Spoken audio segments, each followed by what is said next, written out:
જય શ્રી કૃષ્ણ મિત્રો, મારી ચેનલમાં આપ સર્વેનું હાર્દિક સ્વાગત છે. મિત્રો, બેંક નિફ્ટી માટેનું આજનું આપણું શું ડિસ્કશન હતું અને માર્કેટે આજે કેવી રીતે કામ કર્યું, સૌથી પહેલાં આપણે એ સમજી લઈએ. મિત્રો, બેંક નિફ્ટીમાં આપણે અહીંયા એક રેન્જ આવી રીતના અહીંયા ઉપર ડ્રો કરી રાખી હતી. ઉપરનો પોઈન્ટ આ રેન્જનો હતો અને નીચેની સાઈડનો આ પોઈન્ટ હતો. આપણે આ ઝોનને આપણે નો ટ્રેડિંગ ઝોન NTZ મેં તમને લખીને બતાવ્યું, તો અહીંયા આપણે કોઈ ટ્રેડ નહીં લઈએ. નીચેની સાઈડ આપણું અહીંયા 50,386ની નીચે આપણે કોઈ પણ પુટની પોઝિશન લેવાનું ડિસ્કશન હતું ને એ બી આપણે એટલીસ્ટ 30 મિનિટ્સ વેટ કરીને લેવાનું ડિસ્કશન હતું.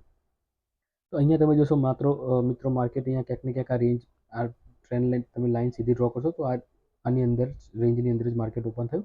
માર્કેટ ઓપન થઈને પહેલી જ કેન્ડલ આ રેન્જની બહાર નીકળીને અહીંયા નીચે ક્લોઝિંગ આપ્યું.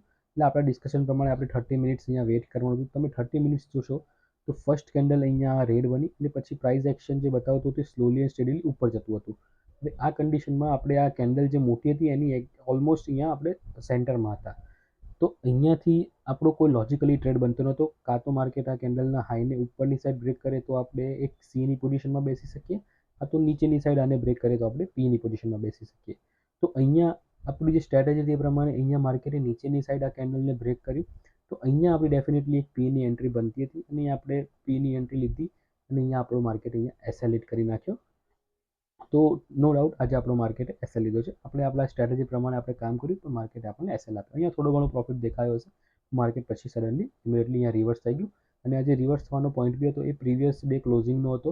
જે ગઈકાલનું ક્લોઝિંગ હતું 50,156નો હતો. માર્કેટે લગભગ 50,149નો આજનો લો છે. એટલે ક્યાંક ને ક્યાંક અહીંયાથી માર્કેટ રિવર્સ થઈ ગયું. તો એનીવેઝ માર્કેટમાં એસએલ તો જતા હોય છે. તો એની સામે તમે જોશો જ્યારે માર્કેટ અહીંયા તો આપણે એસએલ લઈ ગયું તો અહીંયા એસએલ લઈને નીકળી જવાનું છે. પછી અહીંયા આપણે ચોંટી નથી જવાનું. આપણે પ્રોબ્લેમ એ હોય છે રિટેલ ટ્રેડની કે જ્યારે લોસ દેખાતો હોય છે સ્ક્રીનમાં 5K તો આપણે એમ વિચારીએ ચાલને 7 થાય એટલે નીકળીશ, 10K થાય એટલે નીકળીશ, 20 થાય એટલે નીકળીશ. આપણે નીકળી નથી શકતા. પણ જ્યારે પ્રોફિટ થતો હોય ને 2,000 થાય ને તો બી આપણને એટલી ખાણ આવે કે આપણે નીકળી જઈએ છીએ. 2,000 3,000ની રાહ જોવા બી નથી ઊભા રહેતા. આપણે 2,000 લઈને નીકળી જઈએ છીએ.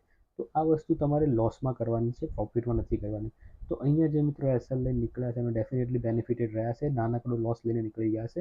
જે ચોંટી ગયા છે એની માર્કેટે આજે એનું કેપિટલ આજે માર્કેટે ઝીરો કરી નાખ્યું છે. હું તમને બીટ મારીને કહું છું, જે લોકો 50,000 લઈને બેઠા હશે, જો અહીંયા આ મૂવમાં બેઠા હશે તો છેલ્લે એમને 50,000ના ઝીરો આજે કરી નાખ્યા છે, 100% શ્યોર. તો અહીંયા આપણો એક એસએલ થઈ ગયું. માર્કેટ દિવસમાં એટલીસ્ટ 2 સારા ટ્રેડ આપે છે ઓન એન એવરેજ. અહીંયા એસએલ થઈ ગયો. પછી આપણે વેટ એન્ડ વોચ કરવાનો છે. તો માર્કેટ સાથે તમારે ફાઇટ નથી કરવાની.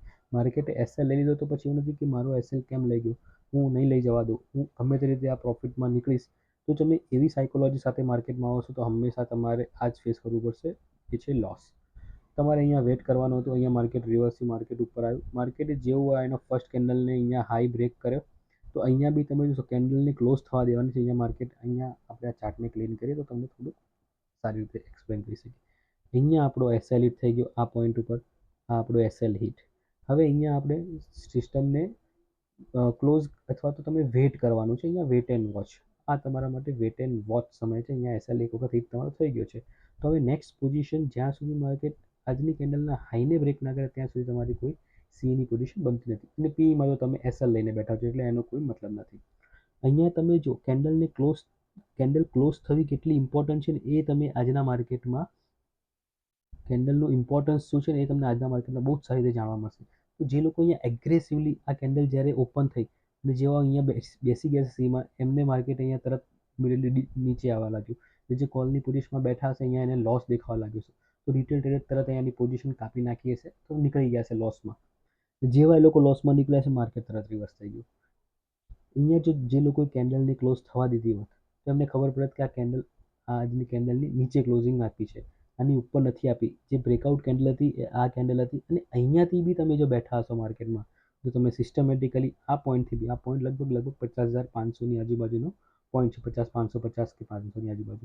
તો અહીંયાથી બી માર્કેટમાં તમે એન્ટ્રી લીધી હશે તો બી તમે માર્કેટમાં અહીંયા ઓલમોસ્ટ 300 પોઈન્ટનો માર્કેટે મોમેન્ટમ તમને આપ્યો. એનો મતલબ શું કે તમે સિસ્ટમેટિક ટ્રેડિંગ કરો છો, તમે રૂલ બેઝ ટ્રેડિંગ કરો છો તો માર્કેટ તમને મૂવ્સ આપે છે. પણ એના માટે તમારામાં શું હોવું જોઈએ? પેશન્સ.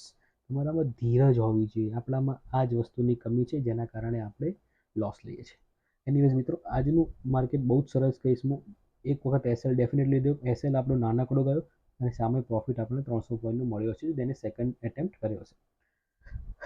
આવતીકાલ માટે આપણે બેંક નિફ્ટીમાં શું જોઈ શકીએ છીએ, તો આપણે એ સમજી લઈએ કે બેંક નિફ્ટીમાં કાલે આપણે શું થોટ પ્રોસેસ રાખવાની છે અને આપણી સ્ટ્રેટેજી શું હોઈ શકે. બેંક નિફ્ટીમાં મિત્રો કાલ માટે મારા માટે સૌથી બેસ્ટ માર્કેટ એ હશે કે આ જે પોઈન્ટ છે એ યસ આ કેન્ડલનો લો, આ ઓપનિંગ કેન્ડલ, તો આ એક લેવલ આપણે ડ્રો કરી રાખીશું. આ લેવલ આવે છે 50,400.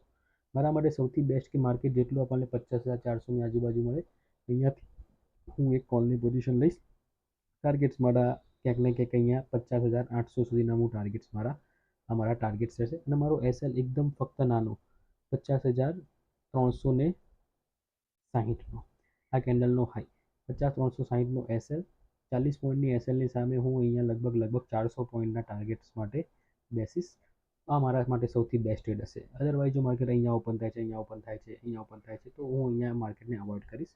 અચ્છા માર્કેટ અહીંયા ઓપન થઈને ઉપરની સાઈડ બ્રેકઆઉટ આપે છે, 50,830ની ઉપર નીકળે છે, તો હું એક સીની પોઝિશનમાં એકદમ લેસ ક્વોન્ટિટીમાં બેસીસ ને ટાર્ગેટ્સ મારા ઉપરની સાઈડના રહેશે 51,087 અને 51,350. આ બે ટાર્ગેટ્સ માટે હું ઉપરની સાઈડ બેસી શકું છું. જો માર્કેટ અહીંયા ક્યાંક ને ક્યાંક હળવું ગેપ અપ અથવા તો ફ્લેટ ઓપન થઈને ઉપરની સાઈડ બ્રેકઆઉટ આપે છે. ગેપ ડાઉનના કેસમાં હું માર્કેટને ડેફિનેટલી અવોઇડ કરીશ અથવા તો એટલીસ્ટ 1 અવર માર્કેટમાં વેટ કરીશ. જો માર્કેટ 50,400ની નીચે મોટું ગેપ ડાઉન ઓપન થાય છે તો માર્કેટમાં 1 અવર વેટ કરીને પછી પ્રાઇસ એક્શનના બેઝ ઉપર ટ્રેડ લઈશ.